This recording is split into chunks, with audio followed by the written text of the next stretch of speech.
السلام علیکم عزیز طلباء، میرا نام محمد نواز، میں آپ کا اسلامیات کا ٹیچر ہوں۔ بیٹا آج کا ہمارا لیکچر حدیث کے چیپٹر سے ہے، حدیث نمبر 11، جو کہ ہمارے سلیبس کی پہلی حدیث ہے۔ اس کا متن سماعت فرما لیں، پیج نمبر 52 نکالیں اور حدیث کا متن سماعت فرمائیں بیٹے۔ الصلاۃ عماد الدین، الصلاۃ عماد الدین، ومن اقامها فقد اقام الدین، ومن ہدمها فقد ہدم الدین۔ اب ایک ایک جملے کا ترجمہ سماعت فرمائے بیٹے۔ الصلاۃ عماد الدین، یہ ایک جملہ ہے۔ الصلاۃ عماد الدین، یہ ایک جملہ ہے۔ اس کا معنی کیا ہے؟ نماز دین کا ستون ہے، نماز دین کا ستون ہے۔ الصلاۃ نماز، عماد ستون، اور الدین دین، نماز دین کا ستون ہے۔ اگلا جملہ ہے بیٹے ومن اقامہا، کیا؟ ومن اقامہا، ومن، وہ کا مطلب اور، من کا مطلب جس نے، اقامہا، اقامہ قائم کیا، ہا اس کو، یعنی کس کو؟ نماز کو جی۔ فقد اقام الدین، فقد پس تحقیق، اقام الدین، اقامہ وہی جیسے یہ اقامہ ہے، یہ اقامہ ہے، اس کے ساتھ ہا ضمیر لگا دی گئی، ضمیر متصل جو نماز کی طرف لوٹ رہی ہے، صلاۃ کی طرف۔ تو اقامہ، اقامہ، اقامہا نماز کو قائم کیا، فقد پس تحقیق، اقام الدین تو اس نے دین کو قائم کیا۔ جس نے نماز کو قائم کیا اس نے، گویا اس نے دین کو قائم کیا۔ یہ فقد اس کا مطلب پس تحقیق ہوتا ہے، اور کتاب میں انہوں نے گویا کر دیا ہے، تو اس میں کوئی حرج نہیں ہے بیٹا، گویا بھی ٹھیک ہے، پس تحقیق بھی ٹھیک ہے، لیکن ہم نے کتاب کو فالو کرنا ہے، تو گویا اس نے دین کو قائم کیا۔ اگلا بیٹا وہی سیم جملہ ہے، ومن ہدمہ، ومن اور جس نے، ہدمہ ڈھا دیا، گرا دیا، کس کو؟ ہدمہ، من ہدمہ، ہا، من ہدمہ، ہا جی، جس نے اس کو ڈھا دیا، کس کو؟ نماز کو، کس کو؟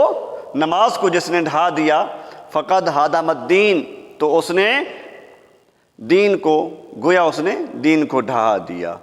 ترجمہ بیٹا یہ میں نے جملہ وائز آپ کو بتا دیا، اب با محاورہ ترجمہ پھر سماعت فرما لیں۔ الصلاۃ عماد الدین، نماز دین کا ستون ہے، نماز دین کا ستون ہے، جس نے اسے قائم کیا اس نے گویا دین کو قائم کیا، اور جس نے اسے ڈھا دیا گویا اس نے دین کو ڈھا دیا۔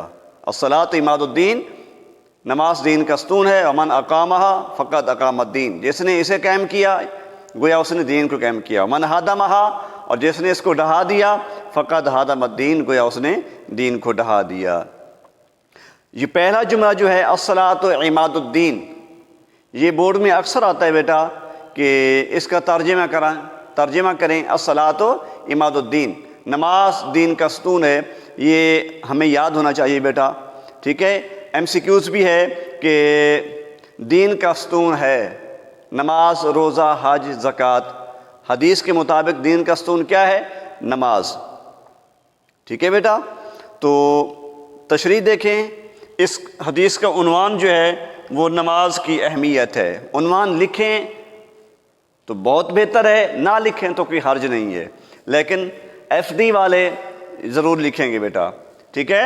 نماز کی اہمیت، عنوان نماز کی اہمیت۔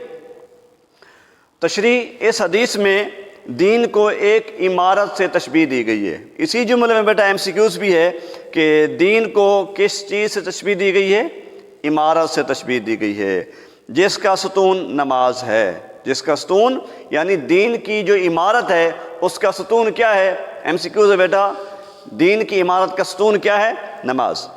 جس نے اس ستون کو قائم رکھا گویا اس نے دین کی عمارت کو قائم رکھا، اور جس نے اس ستون کو گرا دیا تو اس نے گویا پورے دین کو گرا دیا، پورے دین کی عمارت کو ہی گرا دیا، ڈھا دیا۔ اس سے نماز کی اہمیت واضح کی گئی ہے۔ یعنی اس حدیث میں جو ٹاپک ہے وہ یہی ہے کہ نماز بہت اہم چیز ہے، نماز بہت اہم چیز ہے۔ نماز دین کے لیے ایک چھت کی مانند ہے، ایک ستون کی مانند ہے۔ چھت کے نیچے سے اگر ستون نکال دیا جائے تو چھت قائم نہیں رہ پائے گی۔ اسی طرح اگر دین سے نماز کو نکال دیا جائے تو دین جو ہے وہ پھر قائم نہیں رہ پاتا۔ ہر مسلمان کے لیے روزانہ 5 مرتبہ ایمان کے امتحان کا موقع آتا ہے۔ ایم سی کیوز ہے بیٹا، ہر مسلمان کے لیے روزانہ کتنے بار ایمان کے امتحان کا موقع آتا ہے؟ 5 بار۔ اس طرح بھی کر لیں کہ ہر مسلمان کے لیے روزانہ ایمان کے امتحان کا موقع کتنے بار آتا ہے؟ 5 بار۔ یہ 5 بار کس چیز کے امتحان کا موقع آتا ہے؟ ایمان کے امتحان کا موقع آتا ہے۔ ہر اینگل سے بیٹا ہمیں ایم سی کیوز یاد ہونا چاہیے۔ مؤذن اسے نماز اور فلاح کی طرف بلاتا ہے۔ مؤذن کس طرف بلاتا ہے؟ ایم سی کیوز ہے، نماز اور فلاح کی طرف بلاتا ہے۔ مؤذن کس طرف بلاتا ہے؟ نماز اور فلاح کی طرف۔ اگر وہ اس پکار پر لبیک کہتا ہے جی تو گویا وہ اپنے ایمان کی صداقت کی گواہی دیتا ہے۔ ایک مومن اپنے ایمان کی صداقت کی گواہی کیسے دیتا ہے؟ مؤذن کی آواز پر لبیک کہہ کر، مؤذن کی آواز پر لبیک کہہ کر اپنے ایمان کی صداقت کی گواہی دیتا ہے۔ اس کے علاوہ نماز ہی وہ عمل ہے کہ جس کے ذریعے انسان کا اللہ تعالیٰ سے تعلق اور رابطہ قائم رہتا ہے۔ یعنی نماز جو بندہ ادا کرتا ہے تو رب کے ساتھ اس کا تعلق قائم رہتا ہے، اور جو بندہ اس کو ترک کر دیتا ہے تو اس کا اللہ سے، رب العزت سے جو ربط ہے وہ ترک ہو جاتا ہے۔ کیا ہو جاتا ہے بیٹے؟ ترک ہو جاتا ہے۔ تو یہ شارٹ کوشچن بھی ہے کہ کون سا عمل ہے جس سے اللہ سے ربط مضبوط ہوتا ہے، جس کے کرنے سے ربط مضبوط ہوتا ہے، اور جس کے چھوڑنے سے رابطہ تعلق کمزور ہوتا ہے؟ تو نماز ہی ہے کہ جس کے ذریعے انسان، جس کے قائم کرنے سے انسان کا اللہ سے تعلق بڑھتا ہے، اور جس کے ترک کرنے سے انسان کا تعلق اللہ سے کمزور ہوتا ہے۔ ٹھیک ہے بیٹا، تو یہ تھا ہمارا آج کا لیکچر جس میں ہم نے short question, M C Qs اور ٹھیک ہے بیٹا، short question, M C Qs, اور ہم نے الفاظ کے معنی پڑھے۔ ٹھیک ہے، تو قرآنی آیات آپ کو یاد ہیں، پچھلے لیکچر میں نے پڑھی تھی 1 سے 6، اچھے طریقے سے تیار کریں بیٹے ان کو بھی۔